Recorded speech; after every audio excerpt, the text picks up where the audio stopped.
அதான் சொல்றேனே, எடுத்ததுமே ஒரு ஒரு வசனம் ஒன்று இருக்குது. இன்னும் ஆரம்பத்திலே கொடுக்குற சுதந்திரம் முடிவிலே ஆசீர்வாதம் பெறாதான்.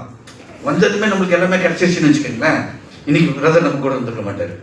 பிரதரை வந்து யாரோ ஒருத்தர் யூகே கனடா அனுப்புறேன் அப்படின்னு சொல்லிட்டு விசா காசெல்லாம் வாங்கிட்டாங்க.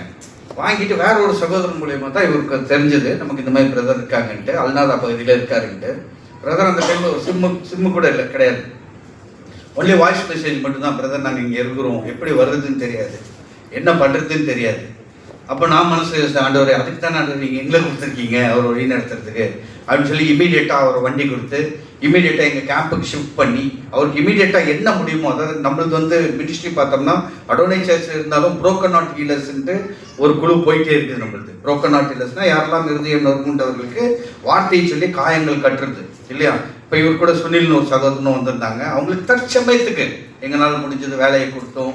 அவங்களுக்கு நாங்கள் என்கரேஜ் பண்ணோம். ஏன்னா ஒருத்தர் அங்கே வேலை இல்லை, ஒரு பிரச்சனையில் இருக்கும்போது பார்த்தோம்னா அந்த ஒரு வார்த்தையோ இல்லை நம்மளுடைய கரெக்டான ஒரு அனுபவ முறை இல்லைன்னு வச்சுக்கோங்களேன், அவங்க ஃபுல்லாக டவுன் ஆகிடுவாங்க. கரெக்டாக பிரதர், ஒருவேளை கடவுளுடைய சித்தம் தான், ஒருவேளை அந்த இடத்துல நம்ம அவர்கிட்ட பேசாம அவர் வந்து அழைச்சிட்டு வராம இருந்தோம்னா அடுத்தது என்ன இருக்குன்னா, அவ்வளோதான்டா முடிஞ்சு, இனி அவ்வளோதான், அவன் வந்து ஏமாத்திட்டான், நம்ம இனி கனடாலாம் போக முடியாது, இனி ஊருக்கு போகிறது தான் சரியான வழின்றது திட்டத்தை கண்டிப்பாக தான் வரும் அடுத்தது இல்லையா. இப்போ நம்ம கையில் ஆண்டவர் கொடுத்தா நம்ம என்ன பண்ண அடுத்தது ஒன்றும் பயப்படாதீங்க, பார்த்துக்கலாம் பிரதர், வாங்க பிரதர், ரூம் அதை பார்த்துக்கலாம் பிரதர்ன்னு சொல்லி நம்ம ரூமில் கொண்டு வந்து வச்சு அவங்களுக்கு என்னென்ன தேவையில்லோ அதெல்லாம் செய்ய வச்சு.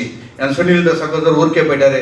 பிரதர் சொன்னார், பிரதர் நான் ஊரில் வீடு கட்டிட்டு எனக்கு ரொம்ப சந்தோஷமாச்சு, கடவுளுக்கு நன்றி சார் ஆண்டவரே, தேங்க்ஸ் ஆண்டவரே, இந்த அளவுக்கு கொண்டு வந்துருக்கீங்களேன்னு. இன்னைக்கு அவர் விசாவும் அடிச்சிருக்காங்க. உண்மையாலுமே இது வந்து கர்த்தருடைய சித்தம் இல்லாமல் கண்டிப்பாக நடக்காது. God bless you brother, God bless. உற்சாகமாக கரெக்ட்.